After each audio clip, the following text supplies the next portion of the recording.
Okay, so welcome to State of GraphQL in 2018. I'm going to be talking about GraphQL, trying to give you an overview of what has happened in the last few years, and also give you some of the tooling that comes with it. And I'm gonna introduce myself first. So I'm Gerard Sans, Google developer expert. And a lot of people, when I introduce myself with this title, they think that I work for Google. And I don't work for Google. So don't send me your CV. Don't try to befriend me, in the breaks or anything. I mean, if you want to send your CV to Google, feel free to do it. But I'm not related to Google. So what is this title about? So this title is for active members in the community. And Google wants to acknowledge that work so you can go to more conferences, more events, and just help you out. So I decided to go full-time, and I've been doing this for 2 years now. So I left my work at a consultancy, and I started doing talks and trainings. So here, I'm based in London, by the way. So here, this is kind of my jam. But last year, I decided to try some conferences in the US. So you maybe see me in some of these conferences over there. Last year, I also was lucky to go to Japan. And also, there's another thing. This is a little anecdote. So how many of you are React developers? Okay, so most of you are React developers. How many are using Angular? How many Angular? Okay, now you can leave. No, it's not like that, because actually I'm an Angular Google developer expert.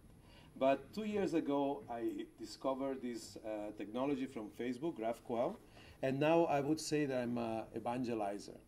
What has happened during these 2 years is that I realized that nobody cared in the Angular community, so I started developing blogs and content using React. So now I'm a React developer from time to time. And I don't mind using one or the other. So blogging. I blog in this publication in this group of Google developer experts. And all over the world, there are maybe 400 of them, and they specialize in web technologies. Some of them are doing, these are Google technologies. So they do Android, they do some of the AdWorks, Google Maps, some of these technologies. And they all publish the articles in this Medium publication. Once last year, I got the 3 feature articles were mine. So that was a big accomplishment. I didn't Photoshop this. This happened. Of course, it's not like this today, but that was a happy moment for me. I'm also a community leader, so I run 2 communities in London. One is Angular Zone, which is an Angular meetup. The other one is probably the largest GraphQL community today, which is GraphQL London. And it has today 1,400 members. And it's been amazing. I'm not so happy because obviously I started with Angular, and now in this group, most of the people is React. So that's not what I plan. But the technology is very successful. You can see Angular Zone has maybe more than 2 years. The GraphQL London is just 1 year, only a little bit more than a year. So you can see that it's pretty much more popular. And we have got like really nice speakers there. We have got like Lee Byron, one of the creators of GraphQL. I also got the people from Apollo.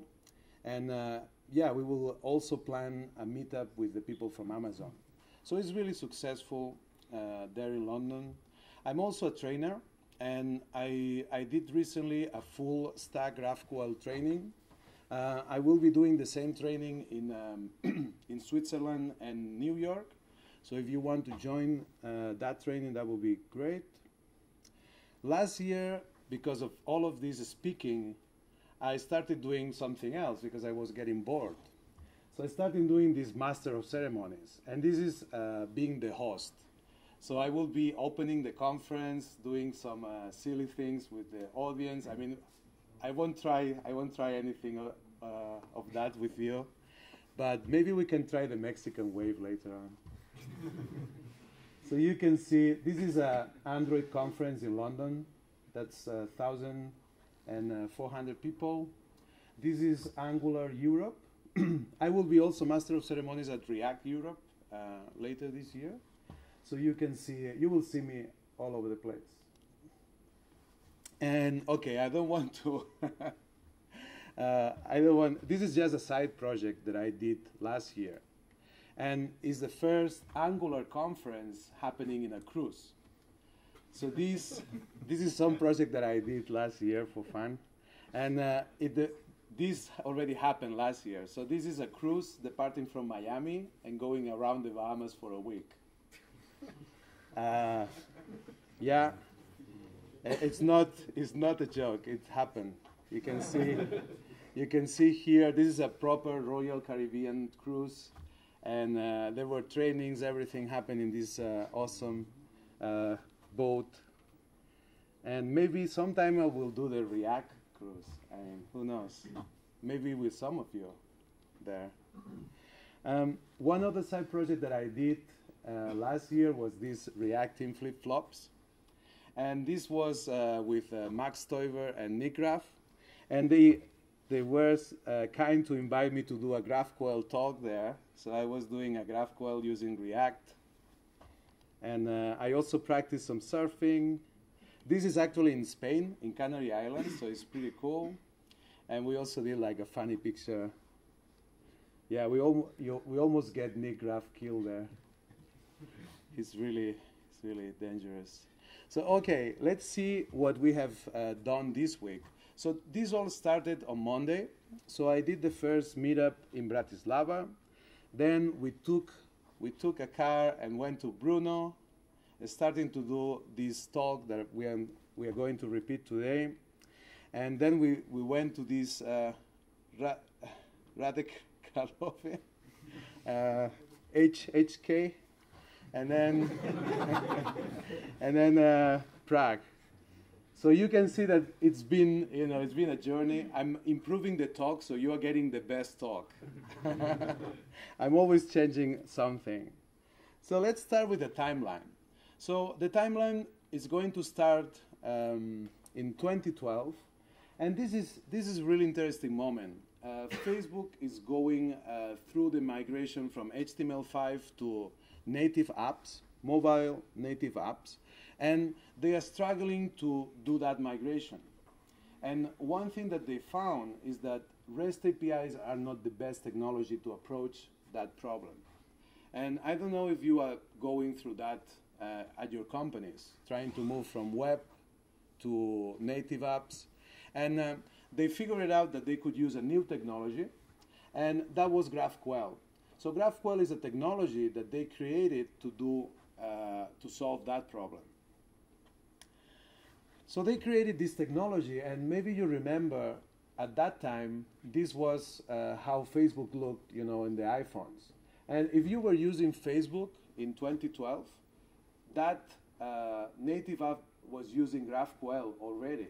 So this is an old technology. This is not something that was created last year. This is a solid technology created from 2012. So we got into 2013, and we got React. React is released.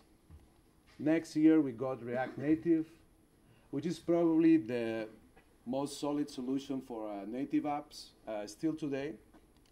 And 2015, this is the year when Facebook decides to open source their implementation of GraphQL. So they think that this is a really useful technology. They open source it, and they create what is called the first the reference implementation using JavaScript. Today, you can use other technologies. On the server side, you don't need to use Node and JavaScript. You can use any of the popular stacks. So you can use Java, you can use .NET, PHP, even the new things like Scala, Elixir. So almost all of the platforms are supporting GraphQL today. So everything that you see today, it's possible to be used in your stack. At this time, they also create the first client. And this is a Relay Classic. So they also open source the client, and you can start building your native apps or also your web apps using this client. We go to 2016, and this is a big moment. And what happens is that GitHub, I mean, you know GitHub. There's no need to introduce GitHub. It's a very complex system. And they have this public API using REST. And they decide to create another API that will be served by GraphQL. So they still have both. They have the classic REST API that you can use still today, and the new GraphQL API. And this is the first time that we can see adoption from a big company outside Facebook. There's a small anecdote here, which is last year they replaced the REST API. They removed the REST API implementation, which I think is using Python, and now they are serving the REST API also with GraphQL. So the REST implementation is removed. They only use GraphQL now. So that's also interesting to know.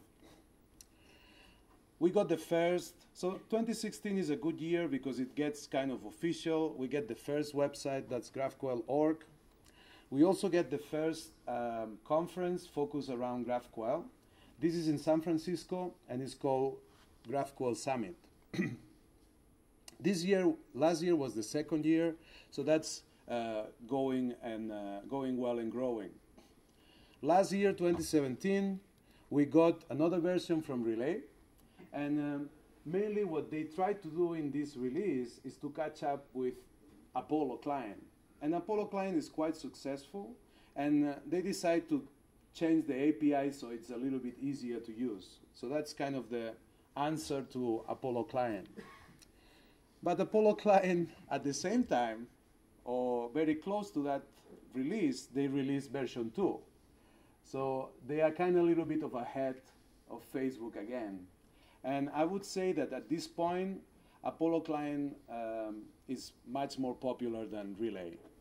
Relay, it was a question of what client to use for a few months, but now it's been maybe 8 months with no new releases from Facebook. Apollo has released like 3 different versions. It's looking really solid, new architecture. Today, I would say that Apollo Client is the only option. This year, we also got a new generation of open source projects and libraries. Here we can point out to this release. It's called Prisma. And Prisma is a framework or maybe a mashup of libraries that will help you create your GraphQL server. So it will be much easier to build your own stack with much more help from these libraries. Apollo also released their own version. This is called Apollo Engine.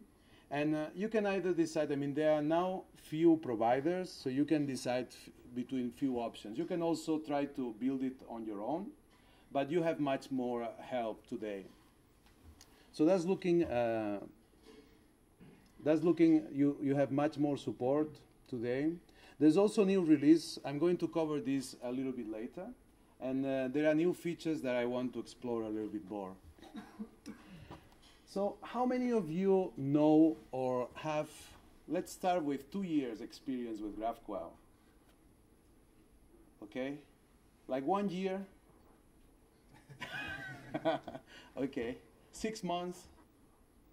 3 months? 1 month? And you are just here lost, you don't know what you are doing here, what's happening. So everybody else is, so you have heard about the technology and you just want to learn more.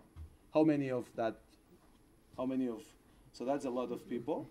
Okay, you are in the right place. So we are not going to cover anything into, a lot of technical detail, but I'm going to try to go over all of the different building blocks. So I'm going to cover the client, I'm going to cover the server, I'm going to show you what has happened in the last year. But because there's people that don't know anything about GraphQL, I'm going to do an intro, a small intro. So this is it. So I'm going to start with the, okay, that looks really,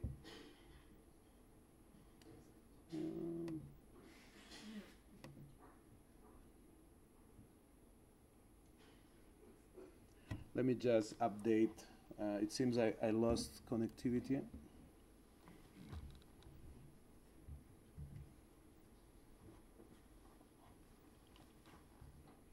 Okay. So now I can see my code in a pretty font. So this is so this is an example of a query. You can see that in GraphQL, this is one of the main properties. In REST APIs, we have multiple endpoints. With GraphQL, we only have one. And this is always, by default, called GraphQL. So this is a request. We are sending this query to the server, and that will be our only endpoint. So let's see how is this query built. So we have the all to-dos, then we have an argument. I mean, you can see that there's a filter there going on, and then I can decide which fields I'm going to take back from that. So all to-dos is going to give me a list of to-dos, and I'm going to show you some more code later. And from executing that query, we will get a result that will be very much looking or using the same structure that we used on our query. And that gives us a lot of nice properties. So we can predict what will be the structure of the JSON file that is going to come back. And if you think the way we develop using REST, that means that you need to talk to the backend team and tell them, okay, for this screen, I want these fields. I need these fields. I want to show the text. I want to show if the to-do is completed. So this is more or less the communication you have with the backend team. With GraphQL, this changes. The responsibility of the JSON response is on the client. We specify using this query language, we are not limited to the endpoints that are published on the server. Of course, we need to serve all of these types that we use in our queries, but we are free to decide what will be the data coming back from those queries. So there's this match, one-to-one match from the query to the result, so the client can decide what will be the structure. So that's the text, and also we have the state of that to-do. I mean, it's pretty easy to follow. All GraphQL is based on a schema, and the schema definition has 3 entry points. And we can use these 3 entry points to do basically fetching data, doing changes by using mutations, and then we also have this interesting feature which is real time. For real time, we are going to use subscriptions, and I'm going to show you a little example. But let's look at the query that we used before. So that will come with this type. And we can see the argument. We can also see that it's using this colon, and then there's a type. And maybe if you're using TypeScript or any type language, you know that you use this colon and then it follows with a type. So we can see the type for the argument first. And we can also see the return type, which is an array of to-dos. If we follow that to-do, that's another type, and we can see what are the fields there. Maybe you have noticed this exclamation point. That means that these fields are mandatory. So we can express some properties on these types, and we can see how a tool, for example, Visual Code or some other IDE, can use this information to show when something is not of the right type. There's also another interesting thing is that we can add documentation in that schema. We can use the hash, and it will just fill that information. that we can then see in our IDE. And I'm going to show you some examples. So let's move into a tool. So this is a tool that you can use today with GraphQL. And this is exactly the same example that I was showing on the slides. And I have this environment which comes, is open source. It's called GraphQL Playground. And we can test all of these features from here. So I'm going to show you, I mean, this is already working. And I'm going to show you how the schema looks by using this tool. So here I can see, I can navigate all of the queries. So for example, I can see these all to-dos. And that's going to give me all of the information of, there's more information here than in the slides, but basically you can see all of the fields and types. And this is automatically generated for you. So let's move to the next example. The next example is going to listen to mutations. So here I'm using the subscription entry point, and I'm listening to mutations that are created. So every time I create a new to-do, I'm going to ask for the server for the mutation field and also the information from the node, which will be the ID, the text, and complete. So let me run this code. Now this is a subscription. So now it's listening for any new to-dos that I add in my server. So I'm going to add a new to-do. I have another window here. And this is how a mutation looks like. So I have the name of the mutation, then I have some arguments, and I can also say like, okay, once you create this new to-do, just give me the new ID so I can use it on my client. So it's very easy to follow. I'm going to run this query, and then what will happen is GraphQL is going to run the mutation, so now I have the new to-do. And if I go back to the original subscription, this is the notification I received from the server. Before it was listening, because I'm just listening to these changes, and I got the type of the mutation, so I got, this is a creation, a created object, and then I can also, from the client, I can tell, okay, give me this information. So I get the new ID, I get the text, and I get the completion. Let's look, I mean, this is all good. Let's see how it's used in an application. So here I'm showing you two different clients using that GraphQL server schema. So you can see the to-dos using the UI. I'm using the material, UI material, I think, in React. And I will give you access to this code so you can see how it's implemented.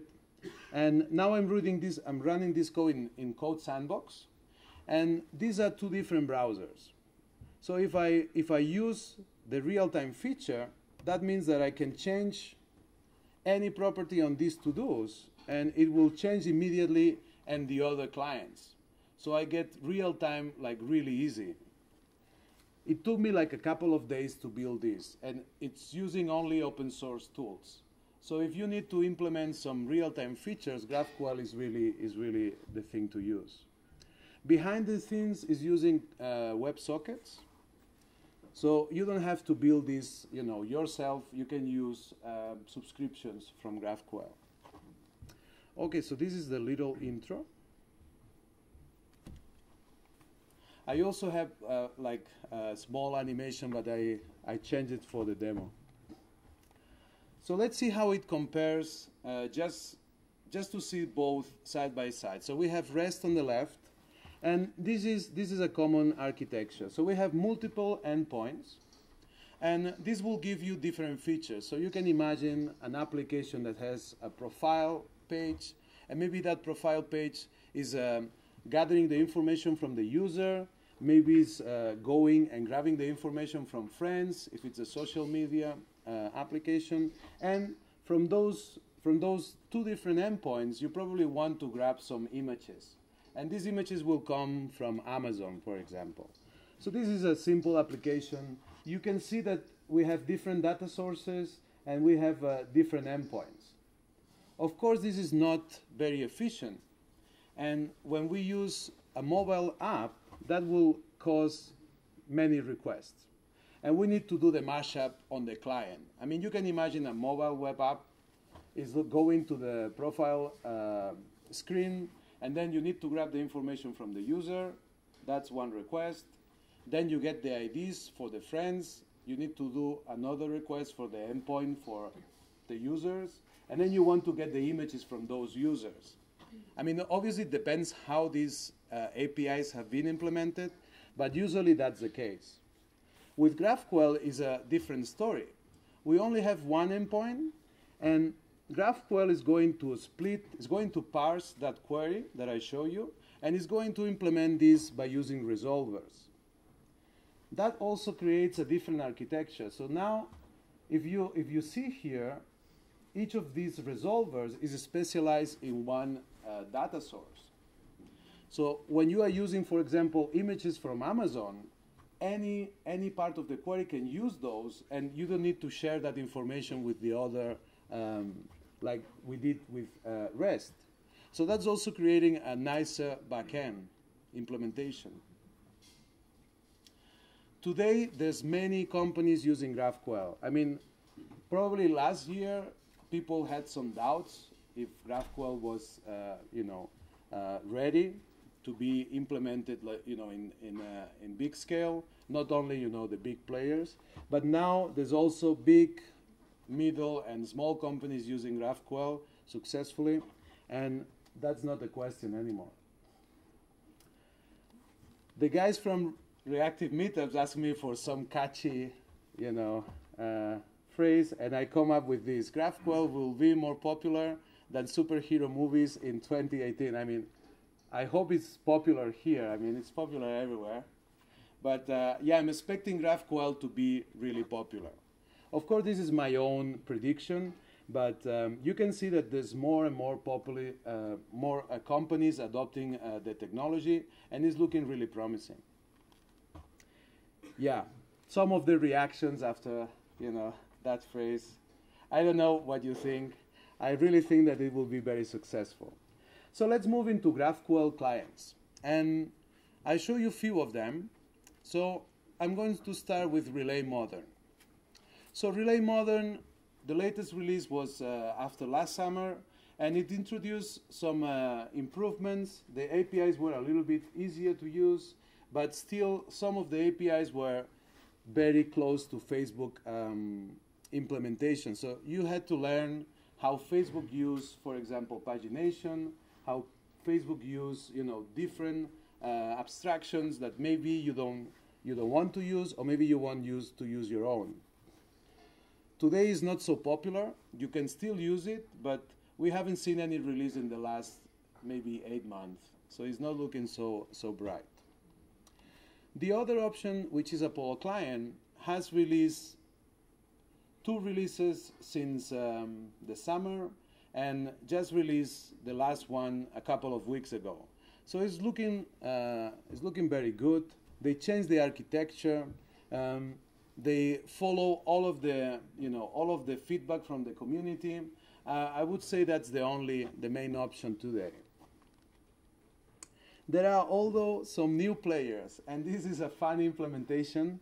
It's called Urkel, and it's been implemented by the guy of the company of Formidable Labs, and Kim Wheeler is behind it.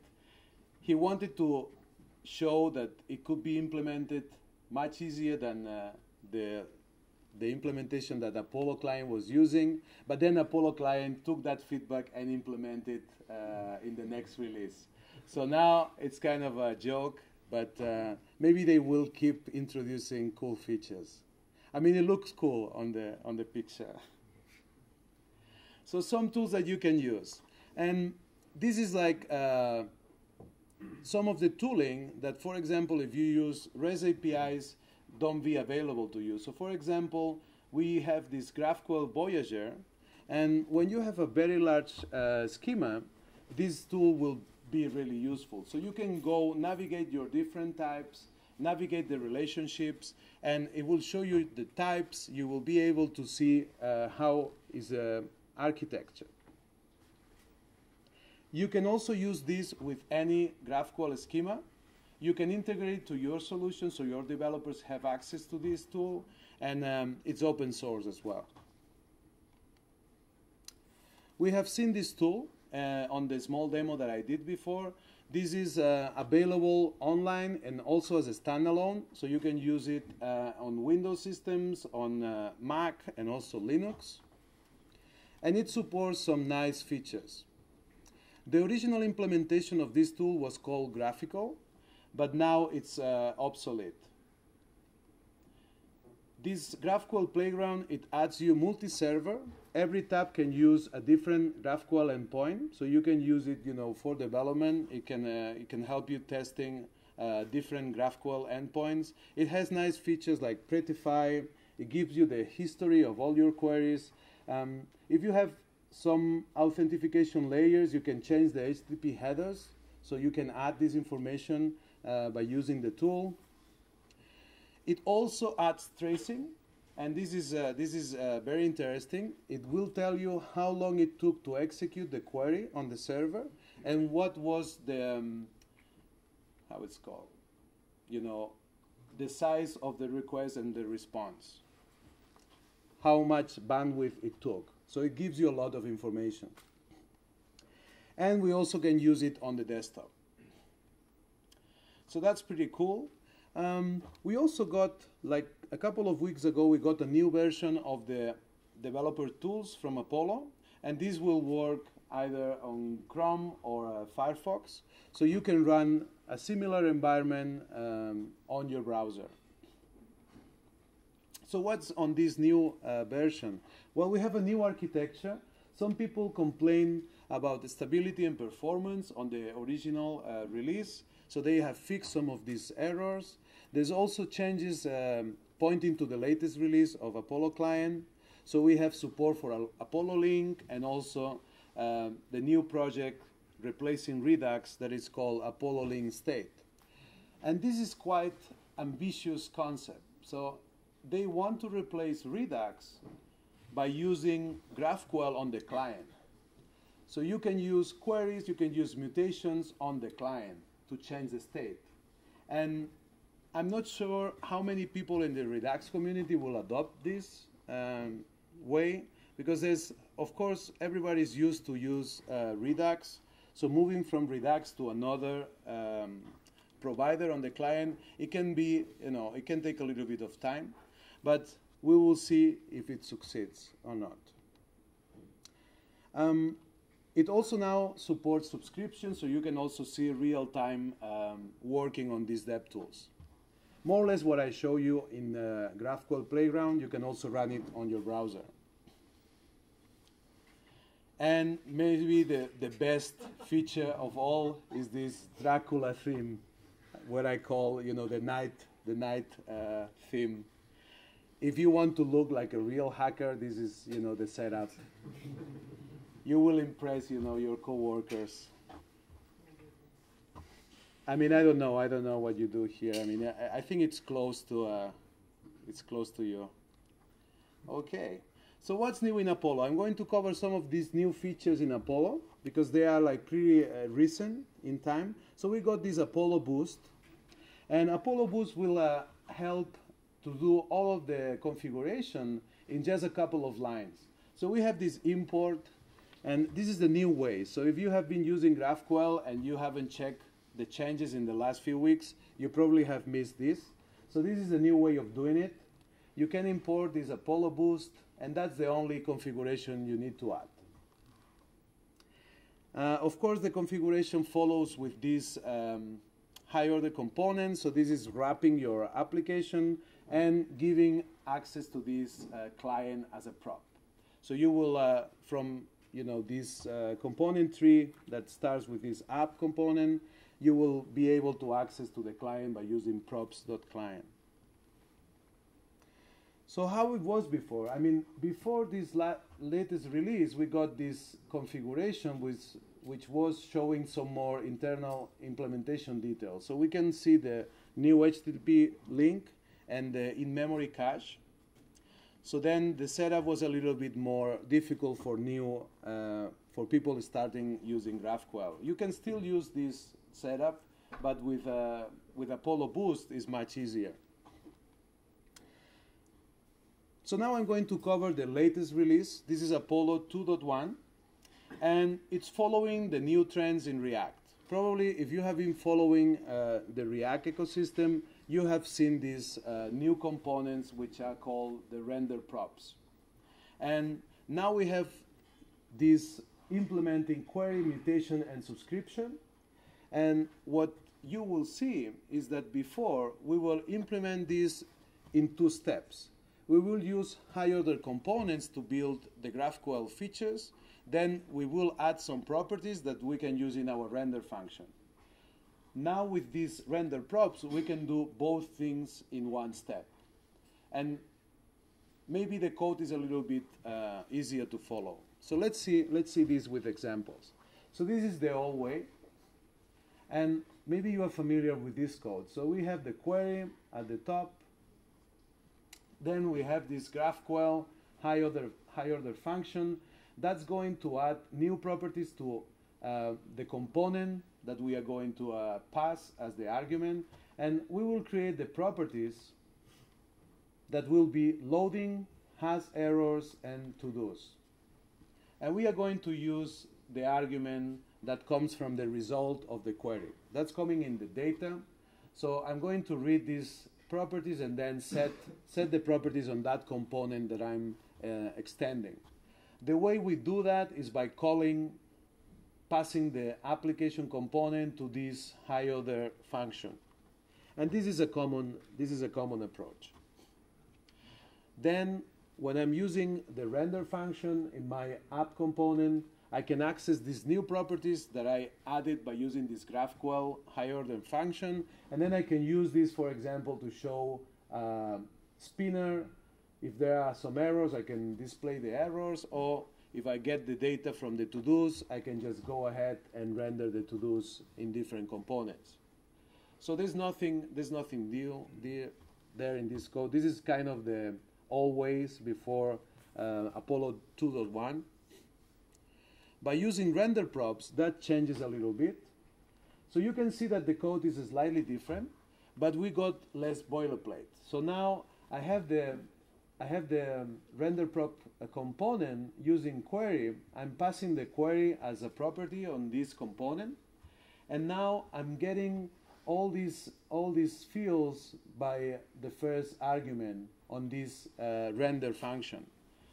So I'm using the children. I'm using the inside of this component, that's the children's. I'm using that to call this render function, and I'm now rendering depending on the information I receive as the arguments. So you can see that the code is a little bit less convoluted. There's less code, there's less boilerplate, and this is kind of the recommendation from the React core team. So now you can replace any high-order components with these render prop components. Because of that, we also have an option to get access to the client instance, and this is how you would do it. You use what is called the Apollo consumer, and then you will receive the instance as the first argument. This extract API is just giving you the JSON stringify version of the cache. So you will get just the object of the state of the cache of your client. So this is one usage. You can also do queries, run mutations in this code. So you will feel like the React captain here. So this is the new way of doing things with these render props. Let's look into the servers. So in the last year, there have been a lot of developments in GraphQL, how you build your GraphQL server. And there's a lot of options today. So we have options from IBM, Meteor, and GraphQL. On the example before, I used a GraphQL console to automate some of the things that I had to build. So for example, in my demo, I just had to create the schema, and everything around the schema was created for me by using a web interface. So here you have these options. I would recommend you to look at all of them and then evaluate what's the best one for your, for your case. Some tools that you can use today. So these are some open source libraries that will help you create your servers from either from scratch or from a good, a good seed project, giving you like best practices. This one will give you GraphQL tools, will give you the runtime. So you can have a runtime version in memory of your schema. It will give you the entry points for the resolvers and some nice features for union types and custom objects. It also gives you the option to mock your types. That's really useful when you are starting a big project and you haven't developed all of the types yet. So if this is a large development, you can start mocking some of these types and keep developing progressively. This is also an interesting project. You can run GraphQL servers online with this tool, and it will show you the node code in using the browser, and you can also share a public endpoint from this IDE. So this is just a web application, and it will give you the endpoint. You can see it at the bottom, and you can share it with your colleagues, and they can build clients using this tool. A lot of people is using that tool to create like small demos, and you can find a lot of them using examples like showing how you can use MongoDB to run a GraphQL server and some other interesting projects. So if you want to look at some examples like building a GraphQL server, this is a good starting point. And then you can add changes and see how it behaves. It's really easy to follow. Resolvers are just plain functions with some arguments like context and the different arguments that you add in your queries. So it's not difficult to learn and use. Just recently, we got this new library. It's called GraphQL Yoga. And that's going to be like a really nice project to start building your GraphQL project. It uses the common building blocks. Also, it's kind of giving you the minimal setup, best practices. So it's really nice to use. And it's just giving you, that's the same slide. So that's all of the packages that it's using internally. So it's using Apollo server, subscriptions, the GraphQL tools that I was talking about, and also the playground. So you get like a nice package that you can start using. You don't have to start from scratch. You can start with this GraphQL Yoga and have a lot of the features already ready for you. So what are these features? One of them is file upload. Subscriptions, which can be a little bit difficult to set up initially. You can also choose to implement your server with TypeScript. You get also the playground, so that's nice tooling around it, and also tracing, which is giving you the time to execute the queries that you are building, and also the bandwidth that it's using. So that's all very cool. You can also extend this project. GraphQL Yoga is also extensible, so that's a very good option for you. Obviously, before this was released, you had to decide all from scratch. So now it's looking much, much better. You can also pick, the type of the responses. One thing that I like from GraphQL is the community. And if you check, for example, meetup.com, you can see that the community is quite large. So we have 25,000 members with almost 100 meetups. So it's looking really good. Somehow there's no one using it in Russia and Africa. Probably they don't have access to meetup.com somehow. But anyway, this is just Meetup. So it can be other platforms that we cannot see here. And I want to talk about some conference that you can follow. Of course, you don't have to go to all of the conference, but you can follow online. The talks are being published. The slides are available for everyone. So one of them is GraphQL Europe, happening in Berlin. The other one is GraphQL Summit in San Francisco, and of course ReactiveConf. I will be doing GraphQL talks this year, so you can meet me there with some more GraphQL content. Yes.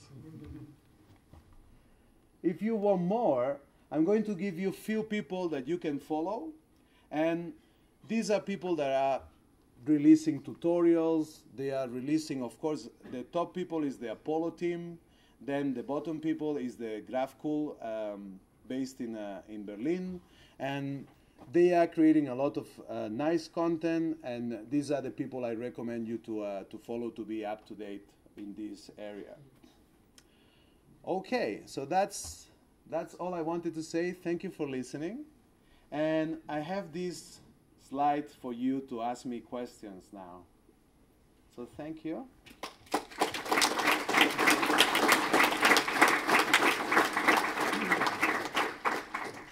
like this one. Whether you like dolphins. Okay, that's going into my subconscious. Like, if I like dolphins, okay. Yes, I like dolphins. I like to ride dolphins. Okay. Okay, here's your question. Okay. I mean, that was a funny question. Okay, so another question. What is weak point of GraphQL compared to REST? Haha. Well, of course. I mean, what are the strong points? So the strong points is that you have a query language. So the query language is giving you a lot of flexibility. So you don't have to actually implement every possible, you know, what will happen with REST is that when you need a new field, if it's your own team, you can say, like, can you add this information in that endpoint? And then the backend team will say, like, okay, Gerard, we will add this, you know, these fields for you. Or if you have too many information, you don't want that much information. You don't want, you know, the clients to consume bandwidth, and you will say, like, okay, can you remove these fields from that endpoint because we are not using these fields anymore? And the backend guys will start hating you, like, okay, can you stop changing the things? And that's not nice. I mean, if you have to do a lot of changes and you have a lot of development happening on the clients, there will be a lot of requests coming back and forward. And you will get a lot of people, you know, angry. So now with GraphQL, we can decide what information comes up and down. And you don't have to get angry with anybody. You don't even have to talk to the backend guys. You can just write your query, and then the GraphQL schema will support these changes. So this is, I mean, I'm not saying that you should replace all of the REST APIs with GraphQL. I'm just trying to inspire you to explore GraphQL. It's like any other technology. I'm not saying that you should replace every REST API with a GraphQL API. You should study if it makes sense, and then if it makes sense and your team knows how to use GraphQL, then you can start using GraphQL. I mean, it's the same with other technologies. You need to master the technology before, you know, promising that you will implement the whole application in GraphQL and then finding out that you have no clue how to do it. But you can do anything. So let's take the next question. What is your favorite font? Okay, obviously it's Gerard Sans. That was an easy one. I guess I have some haters in the group. So you mentioned React and Angular. What about Vue? Of course, Vue. There's always an implementation. I mean, from Apollo, if you look at the documentation, they keep all of the implementations for both, I mean, for all of the clients. So you get Angular, React. Sometimes Angular is not implemented, it's behind a little bit, but Vue and React, they are up to date. I'm a little bit sad because Angular is not up to date, but I mean, they are putting more stress in React and Vue. So totally use the client for Vue. It works. Obviously, it's just, you know, it's just JavaScript. So there's no difference for Vue. And you can also use like plain JavaScript. Apollo will also work with plain JavaScript. why do you disregard relay modern? What exact disadvantages it has comparing to Apollo besides more complex setup? Well, the thing is, I mean, if you have a software that is not being updated and there's no, nobody's working on it, I mean, if you want to trust that software, it's your own risk. As the technology goes, relay modern is really good for big schemas. There's a build step that will apply optimizations that probably you cannot do manually, but I mean, it depends on the problem. If you have a large schema and you don't want your developers to be thinking about performance, relay modern is really good, and it has some very nice features to work with huge schemas. You need to learn the abstractions from Facebook. I mean, unless you work for Facebook, why you want to learn the abstractions from Facebook? But of course, it's a good technology. I'm not saying that it's a bad technology, but I'm saying that they haven't released anything in the last 8 months, which is not a good sign.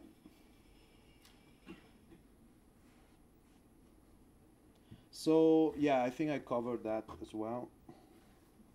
So what's the learning curve for learning GraphQL? I mean, it's really easy. You can learn GraphQL maybe in a couple of days. I mean, I built that to-do app in 3 days, and it has like all of the features: queries, mutations, and real time. It's easy. I mean, I don't know. It just depends how skilled you are. But you have like online demos. I mean, that code, you can see it working, is in Code Sandbox. I mean, the configuration is quick. It's getting easier. It's not getting more complex. It's getting easier. So I would recommend you to just try maybe a couple of hours, and you will see that you can get stuff working very quickly. So it's not a big learning curve. I wonder how Apollo client handles cache expiration and force refresh. Yeah, that's a good question. I also wonder. I mean, I'm not going to cover like reference questions. You can look in the Stack Overflow. No, okay, let's think about this. Okay, so how it works, it's not implemented. So you don't have this cache expiration. It's not implemented in Apollo as far as I know. That was a complaint from Kim Wheeler when he implemented Arco. So I don't think there's any features for this. You probably can implement them, but it's not that easy to use. Okay, security weaknesses, graph depth limitations, circular references. Okay, so this is a common question, and this is how you protect against malicious queries. Of course, you give this freedom, so the clients can choose. They can go as deep as they can, as they want, and that can be a problem. So one technology that you can use, it's called persistent queries. So while you are developing, you will develop with total freedom. Your developers can write the queries that they need. And once you go into production, you will replace the queries by some IDs. And this is when you persist the queries. So each query will get a token. And then instead of passing the query as a string, you will just pass this token. So actually, you can only execute the queries that you created or that you published. So there's no problem for that, unless your developers are kind of malicious. I mean, you can also have like, the guy that is leaving the company, a scenario. Okay, what IDE are you using except Beam? Okay, I use Beam. I use Visual Code, but I think that you can, of course, maybe your IDE is not supported yet. It doesn't show you all of the features that I show you on the demos, but it's going to be implemented pretty soon. It depends on the IDE, but most of the IDE get support for GraphQL. Okay. From your answer to the first question, I understood that GraphQL does not have weak point compared to REST. But what about security? Okay, no, the thing is, REST is a technology that has other advantages. And one of the advantages is that probably you have better skills. Your team is better prepared to use REST. So if you go and try to use GraphQL, your team probably is not strong in GraphQL. So if you face some problem, you will be like, your boss will be like, okay, why is this not working? And you will be like, I don't know. If this happens a lot, in the eyes of your boss, you will be completely stupid. Like, you will be all the time like, I have no idea. Like, okay, I don't know. And it's not a good situation to be. I mean, you want to learn GraphQL first, master it, you know, pass through these pain points, but not in front of your boss. I mean, you want to do this at home or with a side project. Once you are strong using GraphQL, then you can say like, okay, let's do this in GraphQL.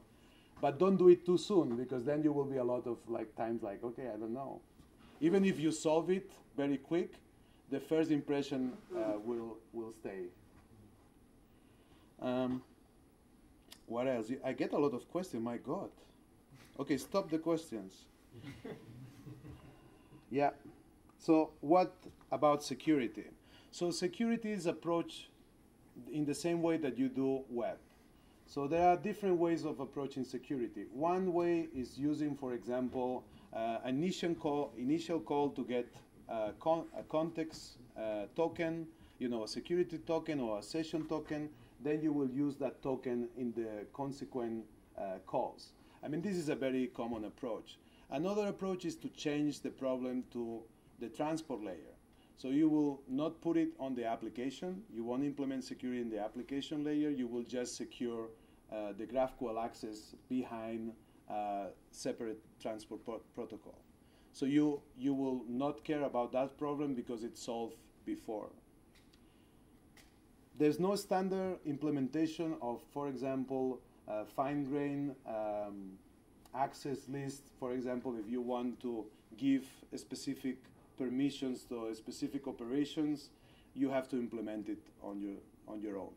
But I mean, there are a few examples that you can follow. Is you know, is as any other thing. It's not, there's no standard solution, but you can easily implement it in you know, in practical effects. Okay. I guess you can do like to upvote it, like the top. Okay, so I'm going to take the last two. And the first one, is it better to bundle many even unrelated fields to one large query or fetch multiple queries, each for specific data? So the way it works on the server side is all of the resolvers are being cached in memory. It doesn't matter if it's one query or if it's 20 small queries, they are all going to be mashed up into one object in memory, and that object is going to do only one query to the backend. So if, for example, you're using MongoDB, it doesn't matter if you have, like, you know, 20 levels down and a very complex query, it's always going to be mashed up first in memory and then execute it once on your data source. So it doesn't matter, it's exactly the same. From your answer to first, oh, that's the same. Any recommendations if your backend team is using only Python and there is no good GraphQL engine implementation yet? I mean, I think GitHub is using Python, so I think it should be okay. So who got that question? Oh, it's not even here. It's a remote question. So GitHub is using Python. I mean, if GitHub has implemented everything, all of their APIs in Python, I think you will be able to implement yours. Or maybe you need to call them and ask them how they did it. But it's possible, it's possible. Of course, there will be some platforms that they are not up to date, but the last feature that was introduced in GraphQL was subscriptions, and that was like last year in March. I mean, if they don't have it today, that's not a good platform. Maybe you can switch to Node or, I don't know, some other platform. Okay, so thanks a lot. That was the last question. I mean, a lot of interesting questions. What was the best?